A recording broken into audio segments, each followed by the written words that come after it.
Bismillah. Assalamualaikum. Ngayon po ay ika-6 na ng gabi ng Ramadan at karamihan sa atin ay marami tayong napapansin sa pagpasok ng Ramadan.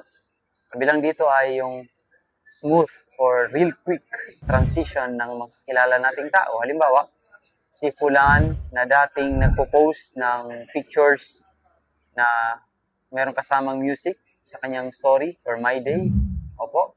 At si Fulana, si sister na nagpo-post ng litrato na walang hijab. Ngunit nung pumasok ang buwan ng Ramadan, Masya Allah, nag-hijab na, pinopost na siya ay nagpa-fasting, nagpo-post ng Islamic post, etc. Kumbaga naging Islamic person siya. At di natin maiwasan, minsan, merong tao na ginajudge ang tao na ito. Kung saan sabihin, grabe, pumasok ang Ramadan na naging Muslim na ng totoo. Diba? Subhanallah.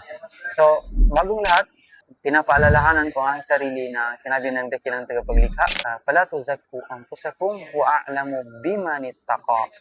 Ang kahulugan nito, huwag ninyong i-claim ang inyong sarili na kayo ay mga malilinis. Opo, kayo ay tama, kayo ay perpekto. Wa a'lamu biman ittaqa. Katotohanan na ang dakilang tagapaglikha ay siya ay nakakaalam, higit na nakakaalam kung sino ang totoong matatakutin sa inyo. Subhanallah. Nangangahulugan na hindi mo alam yung taong ginajudge mo pala ay mas may takot kay Allah subhanahu wa ta'ala. At hindi mo alam, sa Ramadan na ito na siya ay paunti-unti nang nagbabago at ikaw ay hindi pa rin nakaalis sa panghuhusga sa kapwa mo tao.